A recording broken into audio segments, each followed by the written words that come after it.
Receber acolhimento é muito bom, mas não é suficiente, nem mesmo na terapia. Limites também são demonstrações de amor e às vezes são as mais importantes. Eu sei que muitas vezes receber limites é dolorido. Até me emociono de falar isso porque fico me lembrando de tantas vezes na vida em que eu recebi limites e que eu queria matar a pessoa que estava me dando aqueles limites, que eu queria brigar, que eu queria protestar com relação àqueles limites, mas foram viradas de chave na minha vida. Foram momentos essenciais para a mudança que eu queria viver, para mudança de perspectiva e às vezes simplesmente para mudança de um modo, de um jeito de estar, de uma forma ali de passar um dia e às vezes simplesmente a mudança de um estado de humor, de um estado emocional para outro. E que muitas vezes a gente tá ali numa tendência mais teimosa, mais primitiva de manter, fico pensando em mim, né? Muitas vezes um lado mais brigão, um lado mais que me defende o tempo inteiro, ou mesmo que trabalha muito, que se envolve muito e que precisa de limites para que eu tenha saúde, para que eu tenha mais tranquilidade na minha vida, que eu tenha mais leveza na minha vida. Então é por isso que no episódio de hoje a gente vai falar sobre esses limites, que muitas vezes são coisas muito simples, muito sutis, que fazem toda a diferença na nossa vida. Oi! Eu sou a Ana Streit, sou psicóloga, sou mãe, mestre em psicologia e saúde e apaixonada, encantada por entender como as nossas memórias influenciam na forma que a gente encara o nosso presente. Esse é o Você Também Se Precisa, o nosso lembrete semanal da importância da gente poder se olhar, pegar na nossa mão, ser aquela melhor amiga e fazer aquilo que ninguém pode fazer por nós.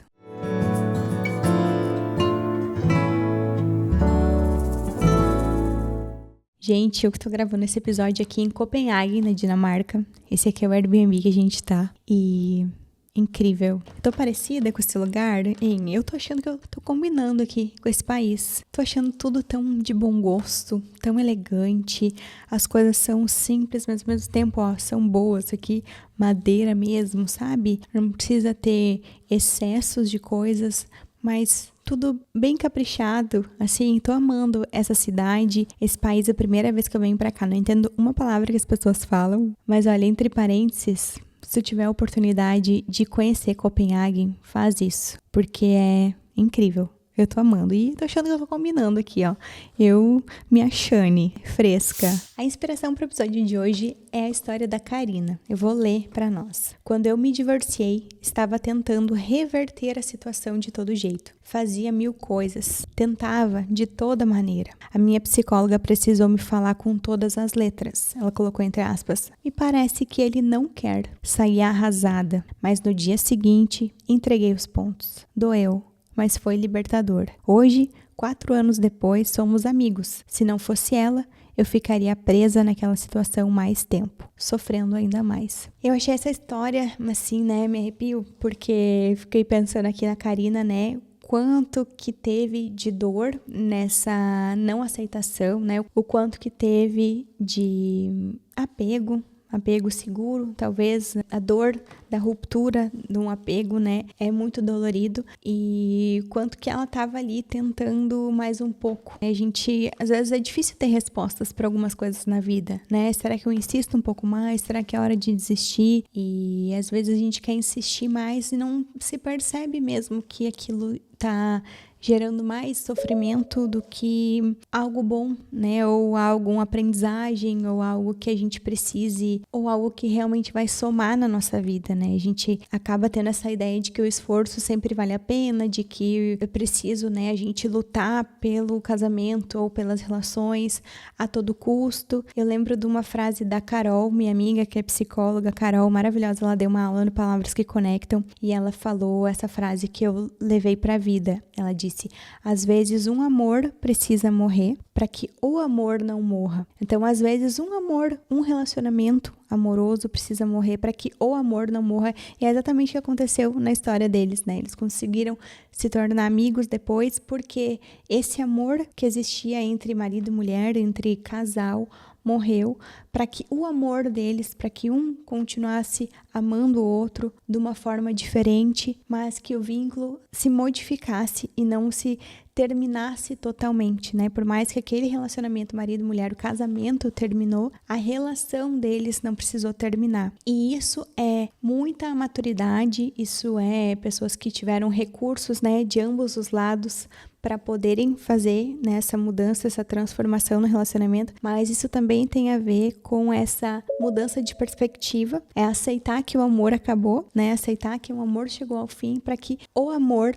não se terminasse. Isso só acontece porque um limite foi dado, porque alguém chegou e pontuou, porque a Karina conseguiu pontuar dentro dela, né, que era a hora de entregar os pontos. Esse é um limite também muito importante que a gente vê aí, que às vezes o limite não é de fora para dentro. Às vezes a gente pode pensar assim em adolescente, por exemplo, que quer sempre achar furos nas regras, né? Ou quer burlar o sistema, quer colocar a sua forma de ver o mundo, aquele momento, né, do desenvolvimento em que tudo que os pais pensam e fazem e sempre acreditaram, e a forma que vivem é totalmente errada e o certo é outra qualquer forma, né? E esse movimento do adolescente muitas vezes é buscar expandir os limites, que não são os limites da família ali, mas são os limites internos. E muitas vezes a gente vai querer expandir esses limites, outras vezes a gente vai precisar olhar para os limites que a gente precisa respeitar como um cuidado com a gente mesmo, né? Como um olhar de eu me preciso agora, eu preciso fazer o que eu não tô afim, eu preciso engolir algo, eu preciso aceitar algo, eu preciso parar e ver o que está acontecendo aqui, por mais que eu queira fugir, por mais que eu queira lutar, porque a luta, muitas vezes, eu falo de lugar de fala, assim, a luta, a briga, às vezes é uma forma da gente não sofrer, da gente não sentir a dor que a gente está vivendo ali. Eu vivo isso, essa é a minha estratégia de enfrentamento de estimação, que é a hipercompensação, que é a gente lutar por algo porque a gente não quer sentir a dor daquele algo. Só que é uma luta, é uma briga que ela sai um pouco do limite. Então, um limite saudável, né? A gente usar os recursos de forma que nos cuidem, é muitas vezes a gente sentir alguma dor. É a gente sentir, tolerar algum nível de desconforto. E muitas vezes é parar e olhar, né? Encarar até as nossas crenças ali. Bom, vou ter que aceitar isso porque a situação já está posta, né? Está sendo dessa forma. Então, poder a gente respeitar os nossos limites é também a gente poder se dar a chance de recomeçar. É a gente entender que foi até aquele ponto, dali para frente é uma história nova, é um recomeço, e se a gente quiser se desprender, se a gente quiser seguir em frente leve ou seguir em frente de uma forma mais madura, às vezes a gente precisa entender esses limites da nossa vida. E olhando esse recorte que ela compartilhou com a gente, a intervenção da terapeuta foi muito especial nesse sentido de limites, no sentido de mostrar, olha, tá parecendo para mim que ele não quer, tá parecendo isso, né? Me parece, é uma forma da gente também dar esses limites. E a frase que a terapeuta usou, né, foi dolorosa, foi firme, mas ao mesmo tempo foi curativa. Foi o que ela precisava para conseguir passar, né, para conseguir encarar os fatos. E voltando ao que eu falei no início, né, na terapia, muitas vezes o acolhimento ele não é suficiente. Ele não pode ser 100% do todo do trabalho, porque o que o acolhimento faz? O acolhimento ele dá uma amortecida.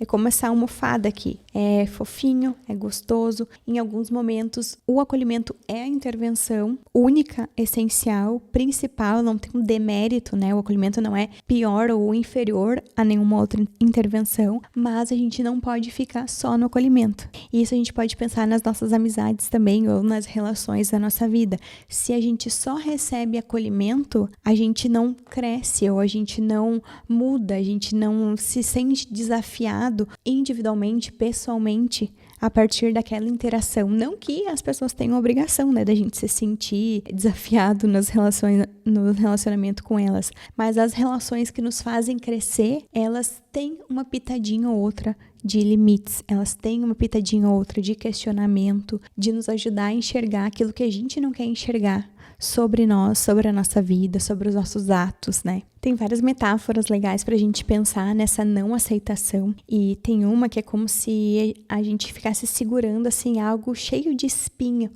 Quanto mais tu segura aquilo, mais vai machucando a tua mão, e às vezes a gente precisa simplesmente soltar, porque vai parar de doer se a gente soltar, se a gente se livrar daquilo que a gente tá segurando, que a gente tá aprendendo na nossa vida. Isso também é um limite, né? É poder dizer, chega, basta. Em italiano tem essa palavra que eu acho o máximo, né? Basta. Deu, chega. E a gente não precisa falar isso grosseiro para outro, mas a gente vai se dizer, basta, chega, até aqui foi.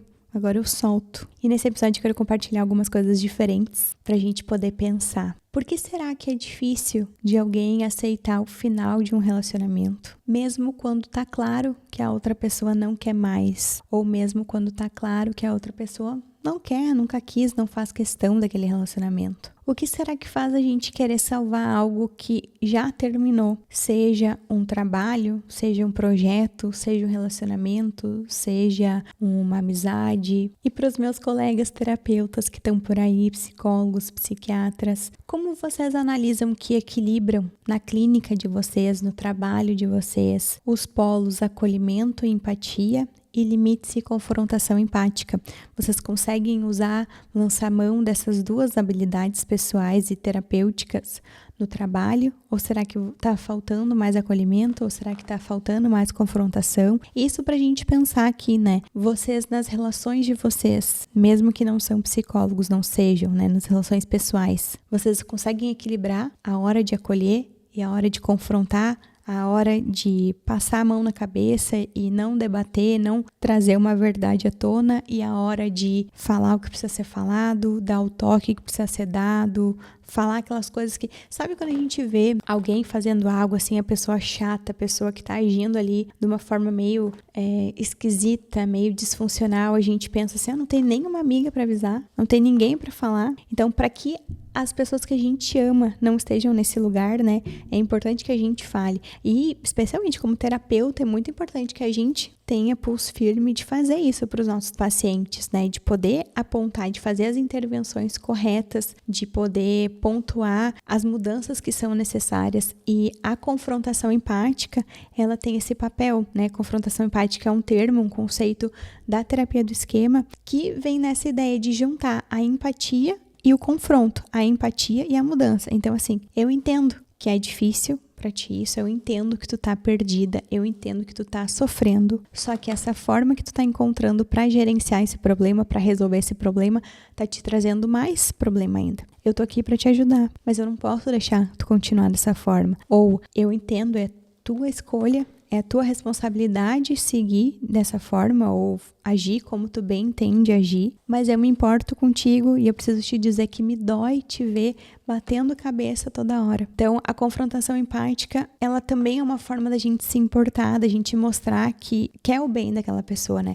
Eu fico vendo com o Mateu, meu filho, ele tem 1 aninho e pouquinho, né? Ele acabou de fazer 1 aninho e 3 meses. E eu preciso colocar limites nele muitas vezes de pequenas coisas. Vai botar o dedinho na tomada. Esses dias a minha amiga, mandei um vídeo para uma amiga, ela falou, o Mateu, olha lá eu indo tomar um choquinho. É porque o tempo inteiro ele tá se desafiando, o tempo inteiro ele tá testando os limites do mundo, não é comigo, não é pessoal, mas ele tá testando os limites do mundo. Ele faz coisas que ontem ele já não fazia, então tá tentando subir numa cadeira, tá tentando puxar uma coisa, tá querendo comer com o garfinho, coisas que ele não fazia, né? E agora ele tá conseguindo fazer, então ele tá sempre se desafiando, e eu como mãe tenho esse papel essencial, intransferível, de colocar limites. E agora, nesse momento, é para a segurança dele. Não é nem para que ele viva bem em sociedade logo mais. Depois vai ser isso, né? Mas, por enquanto, é pela segurança. Se ele vai subir numa cadeira, eu tiro ele, eu coloco esse limite físico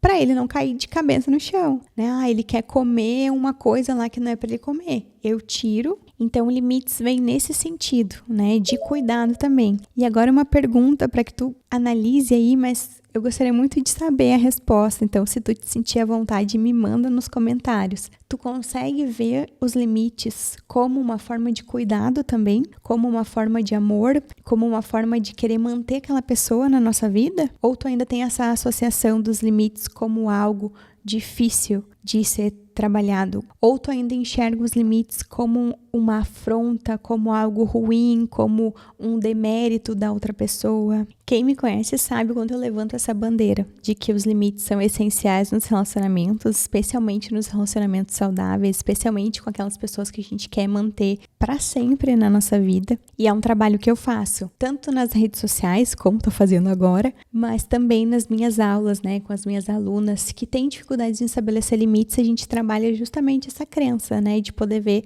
o que a pessoa pensa com relação aos limites, o que precisa ser reconstruído com relação a essas crenças, para que colocar limites seja algo mais suave e feito pelo amor que a gente tem ao outro. E tudo tem limite, né? Então, esse episódio tem o seu limite também. Ele chegou ao final agora, mas eu quero agradecer a tua companhia aqui, agradecer a confiança, agradecer os teus ouvidos, agradecer por tu ter ficado até o final desse episódio, tá me fazendo companhia aqui no podcast.